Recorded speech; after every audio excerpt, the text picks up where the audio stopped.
નમસ્તે વિદ્યાર્થી મિત્રો, શારદા સંકુલ ટ્રસ્ટ સંચાલિત શ્રી વિવેકાનંદ માધ્યમિક અને ઉચ્ચતર માધ્યમિક સ્કૂલ ધોરણ 9થી 12માં આપ સૌનું હાર્દિક સ્વાગત છે.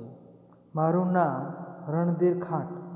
આજે આપણે ધોરણ 9માં હિન્દી વિષયમાં કાવ્ય છે 7મું સૂરદાસ કે પદ. કવિ છે સૂરદાસનો અભ્યાસ કરીશું.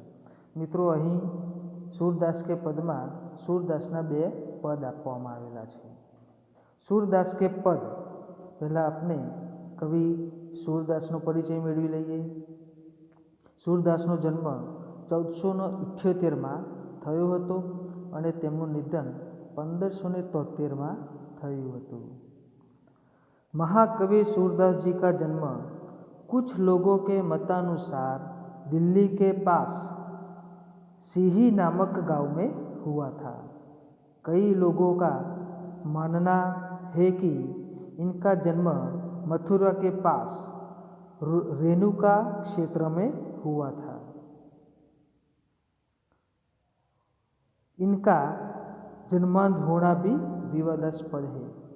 वल्लभाचार्य इनके गुरु थे. इनकी प्रेरणा से वे श्रीनाथ जी मंदिर में कृष्ण की लीलाओं से संबंधित पदों की रचना करते थे. ये कृष्ण के अनन्य भक्त थे. वात्सल्य एवं श्रृंगार रस के वर्णन में वे अद्वितीय हैं. प्रस्तुत पद में सूरदास जी की अनन्य भक्ति भावना का परिचय मिलता है. उनका मन सिवाय कृष्ण के कहीं और सुख नहीं पाता.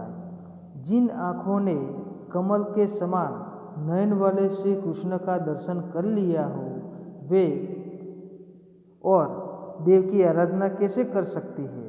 आराध्य देव का गुणगान सुर ने किया है. दूसरे पद में भी कृष्ण का मनमोहक वर्णन किया है. बाल कृष्ण की चेष्टाओं के माध्यम से बालक कृष्ण का मनोरम्य वर्णन किया है. મિત્રો, અહીં સૂરદાસનો પરિચય આપવામાં આવેલો છે કે सूरदास श्री कृष्ण के अनन्य भक्त थे. श्री कृष्ण की भक्ति ही उनके मन को शांति देती थी. यहाँ सूरदास जी के 2 पद दिए गए हैं. पहले पद में श्री कृष्ण के प्रति उनकी अनन्य निष्ठा के दर्शन होते हैं. दूसरे पद में घुटनों के बल चलते बाल कृष्ण की अनुपम छवि का वर्णन है. पहला पद देख, विनय तथा भक्ति. पहलू पद छे, मेरो मन अनंत कहा सुख पावे, जैसे उड़ी जहाज को पंछी फिरी जहाज पर आवे. कमल नयन को छोड़ी महात्म और देव को ध्यावे. परम गंगा को छाड़ी पियासो दूर मति कूट खनावे. जिही मधुकर अंबुज रस चाख्यो क्यों करिल फल भावे. सूरदास प्रभु कामधेनु तजी छेरी कौन दुहावे. इस पंक्ति में कवि सूरदास जी कहते हैं कि मेरा मन श्री कृष्ण के सिवाय और कहीं सुख नहीं पाता. जैसे जहाज का पंछी जहाज से उड़कर पुनः जहाज पर ही आता है, उसी तरह मेरा मन अन्य देवताओं के यहाँ से भटक कर फिर कृष्ण के चरणों में लौट आता है. कमल नयन श्री कृष्ण की महिमा छोड़कर वह अन्य किसी देवता का ध्यान कैसे कर सकता है. यदि कोई प्यासा व्यक्ति पवित्र गंगा जल को छोड़कर अपनी प्यास बुझाने के लिए कुआं खुदवाए तो उसे मूर्ख ही कहा जाएगा.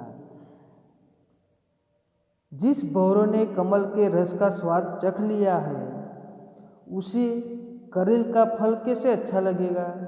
सूरदास जी कहते हैं कि मेरे प्रभु तो कामधेनु के समान है, उन्हें छोड़कर बकरी को कौन दूहेगा. ગુજરાતીમાં આપણે ભાવાર્થ જોઈએ મિત્રો કે ગુજરાતીમાં આ પદમાં શું કહેવામાં આવ્યું છે કે સૂરદાસજી કહે છે કે મારું મન શ્રી કૃષ્ણ સિવાય બીજે ક્યાંય સુખ પામતું નથી. જેવી રીતે વહાણ પરનું પક્ષી વહાણ પરથી ઉડીને પાછું વહાણ પર આવી જાય છે, એવી રીતે મારું મન અન્ય દેવતાઓમાં ભટકીને ફરી શ્રી કૃષ્ણના ચરણોમાં પાછું આવી જાય છે. કમલનયન શ્રી કૃષ્ણનો મહિમા છોડીને બીજા કોઈ દેવતાનું ધ્યાન કેવી રીતે ધરી શકાય? કોઈ તરસ્યો માણસ પવિત્ર ગંગાજળને તજીને પોતાની તરસ બુજાવવા માટે કૂવો ખોદાવે તો તે મૂર્ખ જ કહેવાય.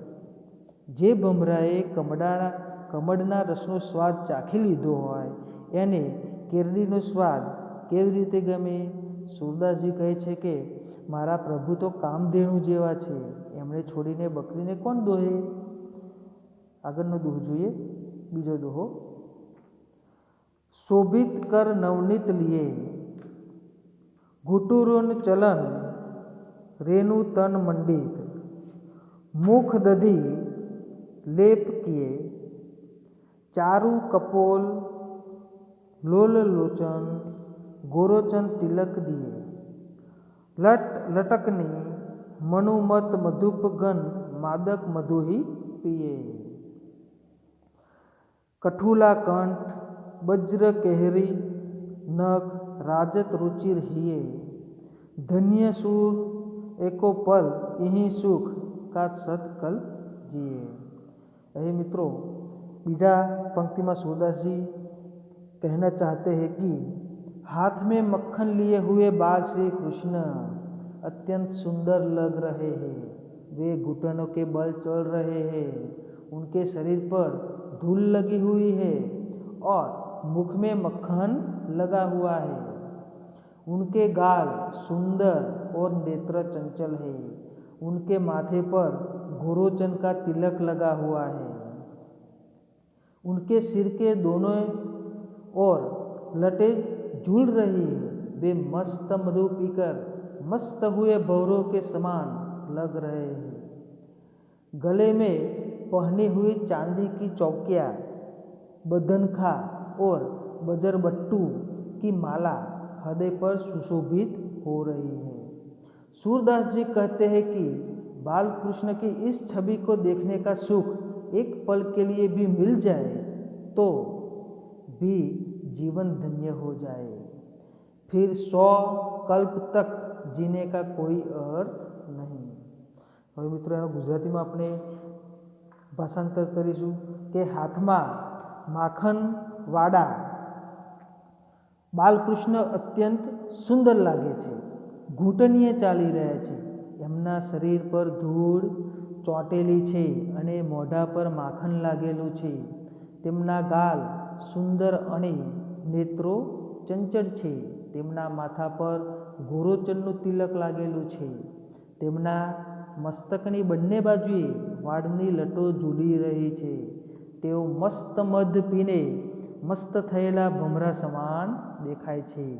ગળામાં પહેરેલી ચાંદીની ચોકીઓ, વાઘનખ અને બજરબટ્ટુની માળા હૃદય પર શોભી રહી છે। सूरदासजी કહે છે કે બાલકૃષ્ણની આ છબી જોવાનું સુખ પળભર માટે પણ મળી જાય તો જીવન ધન્ય થઈ જાય, પછી 100 કલ્પ સુધી જીવવાનો કોઈ અર્થ નથી। મિત્રો હવે આ જે પાઠ છે તેના સ્વાધ્યાય તમારે તમારી નોટબુકમાં લખવાનું છે। વિડીયો જોયા બદલ ખૂબ ખૂબ આભાર। થેન્ક્સ।